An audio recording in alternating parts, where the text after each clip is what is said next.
Hello friends, today we are going to discuss this discrete mathematics subject. What is discrete mathematics, what are its content and why we should study discrete mathematics. So let's start with this. This is an important subject in computer science. Now, what is the meaning of discrete word? Discrete means distinct, different or unconnected elements. And why we should study discrete mathematics? It is a centralized subject and that provides the mathematical foundation for many computer science courses like data structures, algorithm, database theory, theory of computation, automata, compiler, operating system, etc.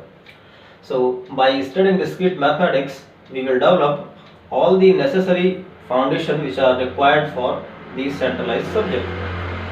Now, different content in this subject are logic, which includes proposition logic and predicate logic, then set theory, number system relations, combinatorics, graph theory including tree, probability, number theory and abstract algebra. In NET exam, you can expect 10 questions from this subject. So we will start with the first topic in this video, which is logic, both predicate and propositional. So two type of logic are there. One is propositional and second is predicate. So let's start this.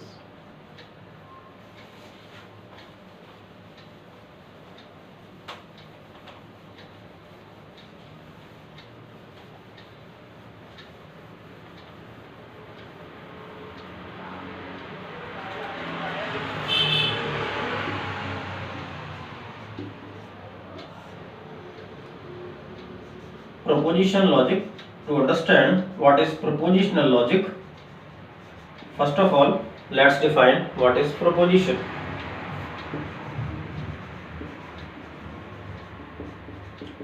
Proposition or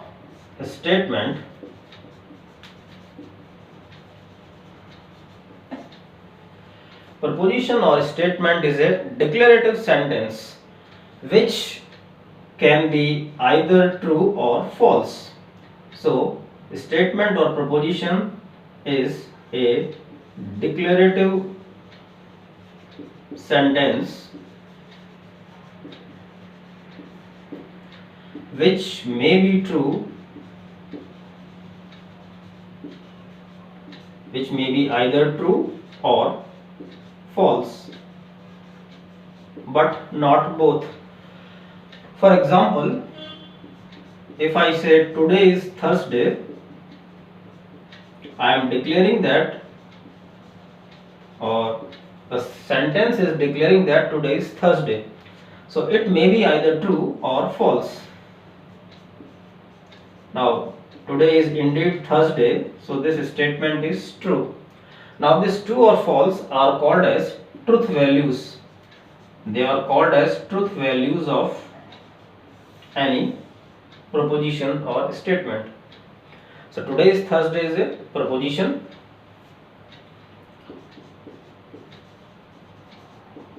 Today is 1st January. This is also a proposition. Now we can represent this term through some symbols, like I can represent P stands for today is Thursday, and I can represent Q, today is 1st January. Now there are different connectives by which we can create compound propositions. So these connectives or these operators, there are few different types.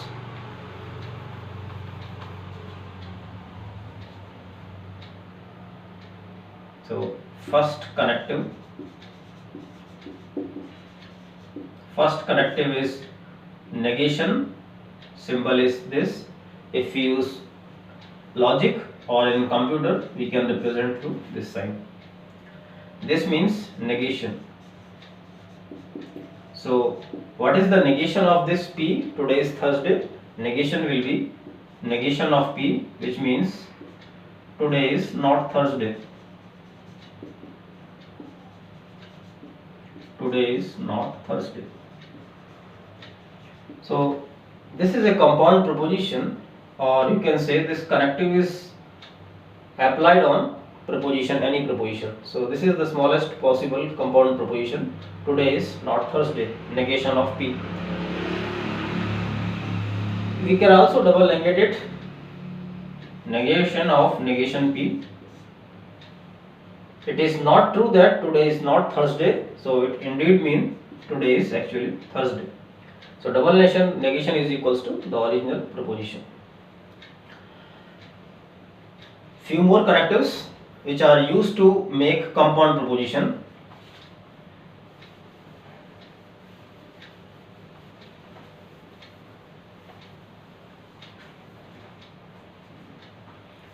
Second is conjunction.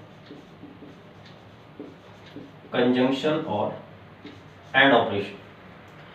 This connective is used to connect at least two preposition like P and Q. This is also represented as AND. So P and Q means today is Thursday and today is 1st Jan. So in order to be this compound statement to be true, both of these prepositions must be true. True and true. If both are true, only then its truth value will be true. If any one of them is false or both are false, then its truth value will be false. So a compound preposition is also a preposition, and it is created through use of these operators. One more, disjunction or operator, P or Q. So P or Q means today is either Thursday or 1st January or both. So this is basically inclusive OR. So both true are also accepted. Now the truth value of this compound preposition will be true if at least one of them is true, and it will be false if both are false. Only if both are false. If both are false, then its truth value will be false. Next, implication.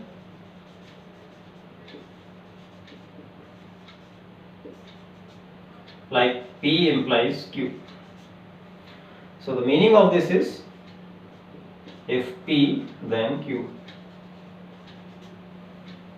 This implication, or if then conditional statement is also same, implication or conditional, this need special care. We will see this separately in detail, what are different possible meanings of implication. Now one more is by conditional or by implication. So this is the next.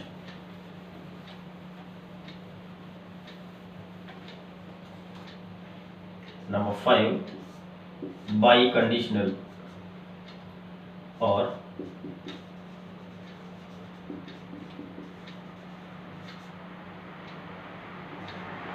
double implication.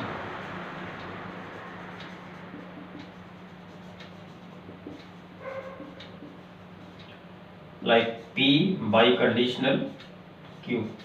So the meaning of this is P if and only if Q, and in simple form we can say it is nothing but P implies Q and Q implies P. So it is conjunction of P implies Q in forward direction and Q implies P in reverse direction. So this operator is basically XNOR operator of algebra. XNOR, or we can say equivalence. When we will see the truth table of all this, he will find that this is going to match with XNOR operation. Now these 5 operators are given. Let's discuss their priority also.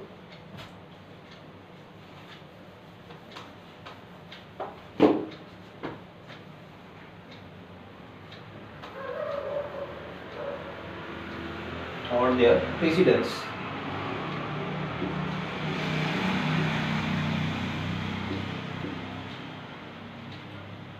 First priority is negation, second is conjunction, then disjunction, then biconditional and conditional and biconditional.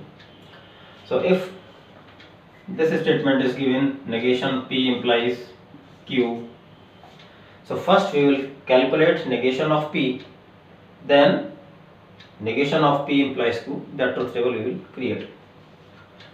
And suppose if we are given like this, P implies Q and P biconditional Q.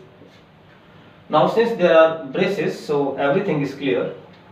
Inside this braces, first we will calculate negation of P, then negation of P implies Q. Second, this braces we will calculate P biconditional Q. Thereafter, AND operation conjunction. But if we have like this, P biconditional Q and negation of P. So here, according to precedence, first this will be calculated, negation of P, because its priority is number 1. Then we will perform Q and negation of P, because the priority of negation is next. Then we calculate biconditional. So effectively the meaning of this will be P biconditional Q and negation of P in braces. So first calculate this, perform biconditional. Here it is straightforward, here it is equivalent to this. Now we are going to discuss the truth table of all these operations, negation, and, or, conditional and biconditional.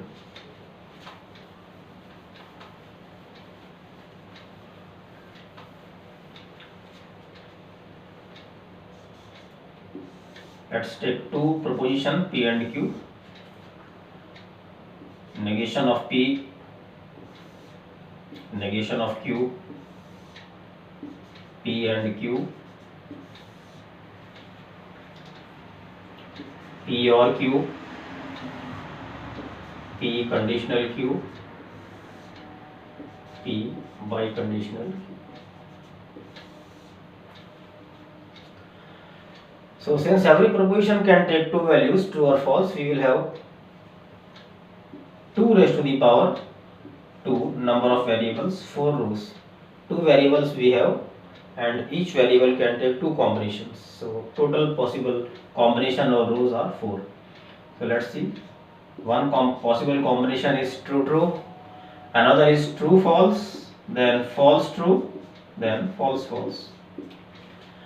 Negation is simply in what of this, so it's quite easy. False false true true, false true false true. P and Q. Conjunction or AND operation is true only when both of them are true. So only in this case it will be true, in rest case it will be false. P or Q, at least one of them should be true. So for first 3 combinations it will be true.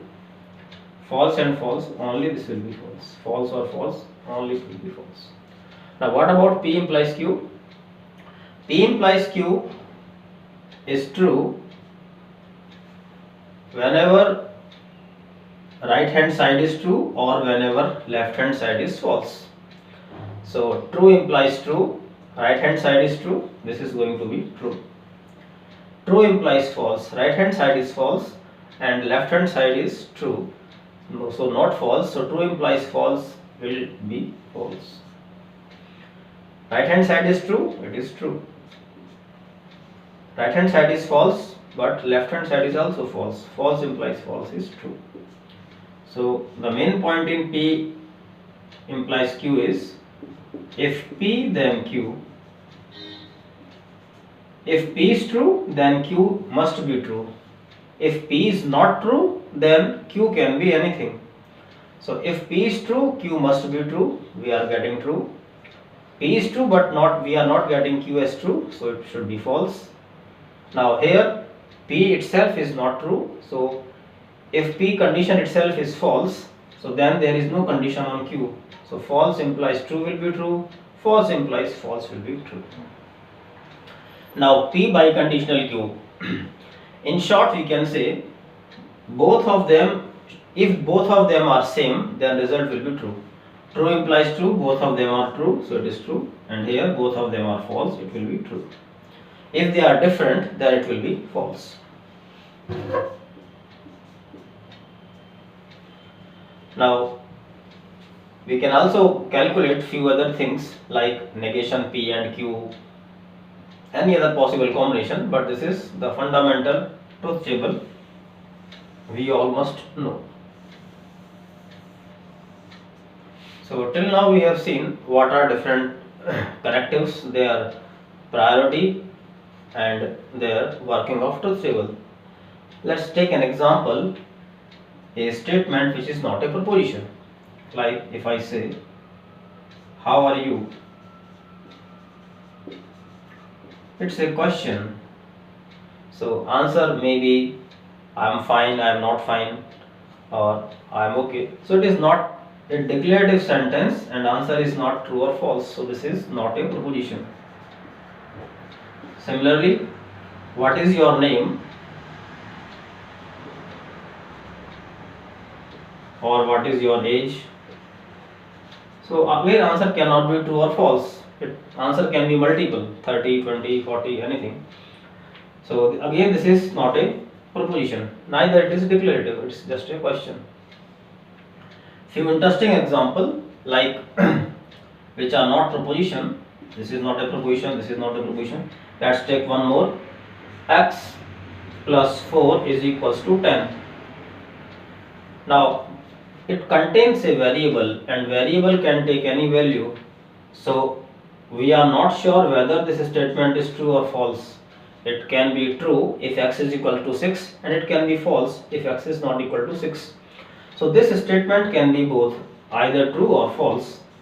Hence it is not a proposition. It is not a proposition. Whenever there is variable present in the statement, this is not going to be a valid statement or valid proposition. So any proposition must contain only constant. So like this, x plus 4 is equals to 10 and x is equals to 6. If these values are given, now we can say this is a proposition, because now its value can be definitely said to be true. So this was the basic. Let's carry on for next